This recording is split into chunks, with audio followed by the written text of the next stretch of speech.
Donc, quelle est la différence entre le hametz et la matzah?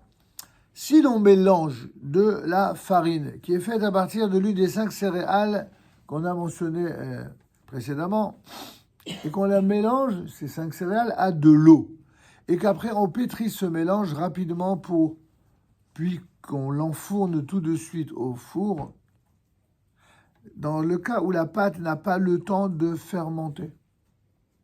Première situation, vous l'avez compris, on fait ça très vite, tchic-tchac, moins de 18 minutes en tout. La pâte n'a pas eu le temps de fermenter. On a bel et bien pris les 5 céréales, les mêmes celles qui sont de nature à fermenter, mais on n'a pas laissé le temps de fermenter, alors on a la matzah. Là, on a la matzah, c'est cachère. Il y a des gens qui sont un peu étonnés.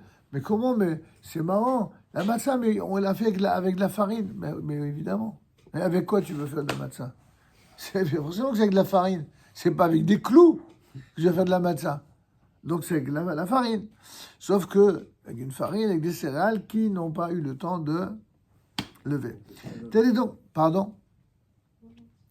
donc la matzah qui nous est prescrit de manger à Pessah en souvenir de la sortie d'Égypte. En effet, quand les enfants d'Israël sortirent d'Égypte, ils durent se presser et n'eurent pas le temps de faire monter leurs pâtes. Ils en firent donc des matzot, des pains azim, ainsi qu'il est dit, ils firent de la pâte qu'ils avaient emportée d'Égypte, des gâteaux azim au god matzot, car elle n'avait pas fermenté, parce qu'ils furent expulsés d'Égypte et ne purent s'attarder.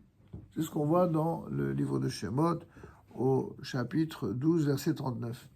Eh oui, quand quelqu'un il sait qu'il risque de perdre la vie, il ne va pas jouer au difficile, d'accord? Il se dépêche, il s'en va avant que le dictateur local ne change d'avis. Par conséquent, les céréales qui étaient susceptibles de fermenter à l'époque sont celles-là même par lesquelles on accomplit le commandement de la matzah. Intéressant. Les mêmes qui sont interdites après fermentation sont les mêmes qui sont permises quand elles sont utilisées convenablement. En vérité, c'est toute une leçon de la vie. Toute la vie, elle est comme ça. Une même chose peut être utilisée pour le bien comme pour le mal. Internet peut être utilisé pour le bien comme pour le mal. Peut être utilisé pour des cours de Torah ou pour des programmes inappropriés et pas pudiques. C'est comme ça, tout dans la vie peut être pour le bien et pour le mal. Et après, il faut avoir la capacité de savoir quand on utilise les choses pour le bien et quand il faut s'en détourner. Quant au riz, bien qu'il ressemble aux 5 céréales mentionnées ci-dessus et qu'il soit capable, d'après certains, de gonfler, il n'opère pas une véritable et entière fermentation. Aussi, l'interdit du Hametz ne s'applique pas au riz et ne peut pas accomplir par son biais la mitzvah de consommer la matzah. On ne peut pas faire des matzahs de riz.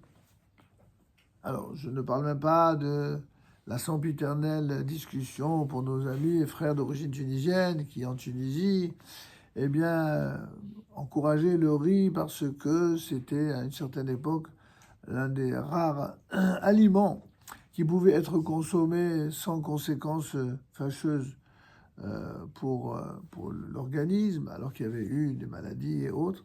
Alors, ils ont autorisé le riz et c'est devenu presque un principe d'identification au passé historique en disant un juif tunisien qui ne mange pas de riz à Pessah, il a l'impression de ne pas avoir fait de Pessah. Donc il faut absolument lui donner son riz. Bon, pourquoi pas. La plupart des autres communautés n'ont pas l'habitude de manger du riz pour Pessah. Donc ça, c'est une question de minhag. C'est tout. Il n'y a pas lieu de se disputer pendant des heures stupidement pour savoir est-ce que c'est permis ou interdit. Les poskim, ils ont tranché. C'est pas interdit. C'est juste pas recommandé.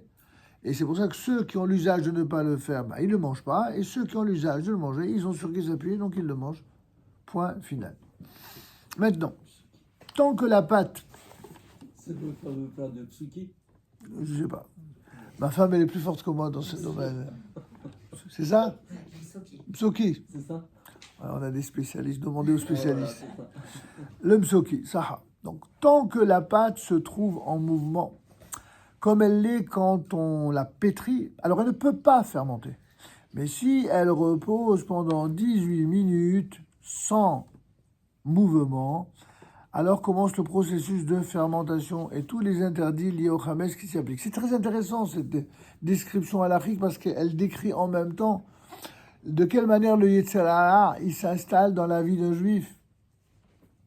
Si on laisse au Yetzer Hara le temps de faire son job, le temps d'une paresse, le temps de prendre son temps, le temps d'un endormissement, le temps d'une... Vous comprenez? Alors, une fois qu'on a cassé le rythme, allez, ça y est, on est mort. Mais si au contraire, toujours sur le qui-vive, toujours... Alors là, c'est autre chose. C'est la même chose, c'est la même idée.